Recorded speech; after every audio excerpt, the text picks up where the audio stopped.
அருமையானவர்களே, எப்படி இருக்கீங்க? சந்தோஷமா இருக்கீங்களா?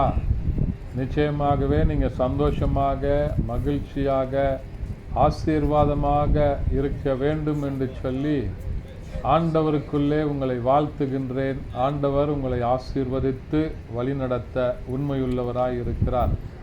தொடர்ந்து இந்த காலையில் கர்த்தருடன் என்கிறதான யூடியூப் நிகழ்ச்சியை பாருங்கள்.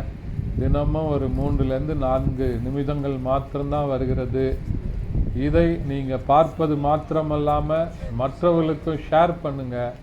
ஆண்டவருடைய வார்த்தையிலே ஜீவன் இருக்கிறது.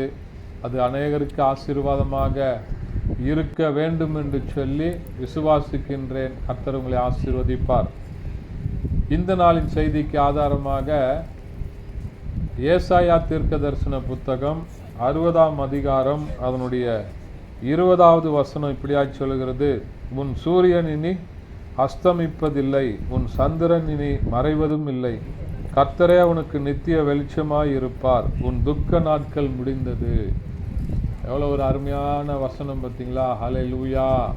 ஆண்டவர் உங்களை பார்த்து சொல்லுகிறாரு, உங்களுடைய துக்க நாட்கள் முடிந்தது. ஆண்டவரே உனக்கு நித்திய வெளிச்சமாய் இருப்பார். ஐயோ, என் வாழ்க்கையில இருள் சூழ்ந்து கொண்டதே அப்படின்னு சொல்லி நினைச்சுக்கிட்டு இருக்கிறீங்களா? ஆண்டவர் உங்களுடைய வாழ்க்கையில உங்களுக்கு உங்களுடைய பாதைகளில் வெளிச்சமாக இருப்பார். உங்களுடைய துக்க நாட்கள் முடிந்தது.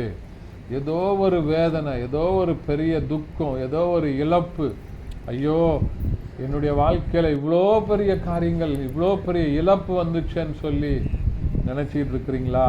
உங்களுக்கு அருமையானவர்களை இழக்க கொடுத்து அந்த துக்கத்தினால நீங்க சோர்ந்து போய் இருக்கிறீங்களா? ஆண்டவர் உங்களை பலப்படுத்துவார். ஆண்டவர் உங்களை உற்சாகப்படுத்துவார். அவருடைய உற்சாகத்தின் ஆவியினால இந்த நாளில் ஆண்டவர் உங்களை பார்த்து சொல்லுகிறார், உங்களுடைய துக்க நாட்கள் முடிந்தது.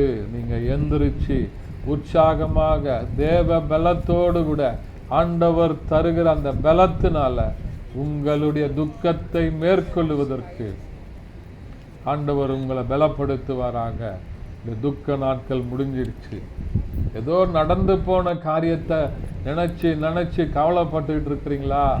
கவலைப்படுறதுனால நம்முடைய சரீரத்தில் ஒரு முளத்தை, ஒரு சின்ன ஒரு இன்ச்சை கூட்ட முடியாது.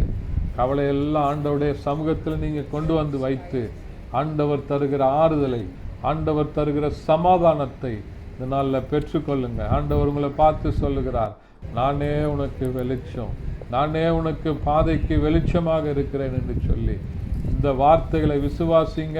உங்களுடைய துக்கத்தெல்லாம் ஆண்டவர் எடுத்து போட்டு நித்திய மகிழ்ச்சினால உங்களை நிரப்புவாராக. ஜெபிக்கலாமா? பரிசுத்த பிதாவே, உம்மை துதிக்கிறோம், உம்மை ஸ்தோத்தரிக்கிறோம், உடைய நாமத்தை மையப்படுத்துகிறப்பா. உடைய துக்க நாட்கள் முடிந்ததுன்னு சொல்லியிருக்கீங்களே, இந்த வசனம், இந்த வார்த்தைகள் ஆண்டவரே இதை கேட்கிற பிள்ளைகளுடைய வாழ்க்கையில் அப்படியே நிறைவேறுவதாக. இயேசுவின் நாமத்தில் பிதாவே, ஆமென்.